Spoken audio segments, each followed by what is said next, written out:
আজ 27 নভেম্বর 2025 তারিখে দেশের সর্বশেষ আবহাওয়ার তথ্য অনুযায়ী মালাক্কা প্রণালী ও তৎসংলগ্ন এলাকায় অবস্থানরত লঘুচাপ সুস্পষ্ট ঘূর্ণিঝড় সেনিয়রে পরিণত হয়ে একই এলাকায় অবস্থান করছে এবং এটি আরও পূর্ব দিকে অগ্রসর হতে পারে, যা দক্ষিণ পশ্চিম বঙ্গোপসাগরে আরও একটি লঘুচাপ তৈরি হওয়ার সম্ভাবনা রয়েছে এবং এটি আগামী 24 ঘন্টার মধ্যে সুস্পষ্ট নিম্নচাপে পরিণত হওয়ার সম্ভাবনা রয়েছে। আর সারা দেশের আকাশ আংশিক মেঘলা থাকতে পারে এবং তাপমাত্রা শুষ্ক থাকতে পারে এবং সেই সাথে দিন ও রাতের তাপমাত্রা প্রায় অপরিবর্তিত থাকতে পারে।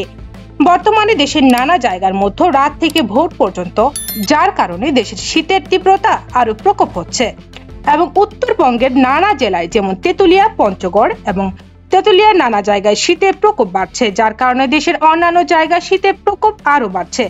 বর্তমানে সারা দেশের তাপমাত্রার মধ্যে সিলেটে রয়েছে 21 ডিগ্রি সেলসিয়াস এবং ঢাকার মধ্যে রয়েছে 23 ডিগ্রি সেলসিয়াস এবং খুলনা ও বরিশালে রয়েছে 22 ডিগ্রি সেলসিয়াস।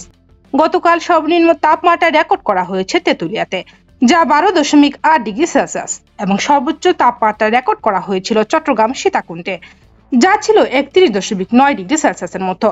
গত 24 ঘন্টায় রাজধানী ঢাকার সর্বোচ্চ তাপমাত্রা ছিল 29.5 ডিগ্রি সেলসিয়াস এবং সর্বনিম্ন তাপমাত্রা রেকর্ড করা হয়েছে 19 ডিগ্রি সেলসিয়াস এবং উত্তর অথবা উত্তর পশ্চিম দিক থেকে ঘন্টায় 8 থেকে 10 কিলোমিটার বেগে বাতাস প্রভাবিত হতে পারে।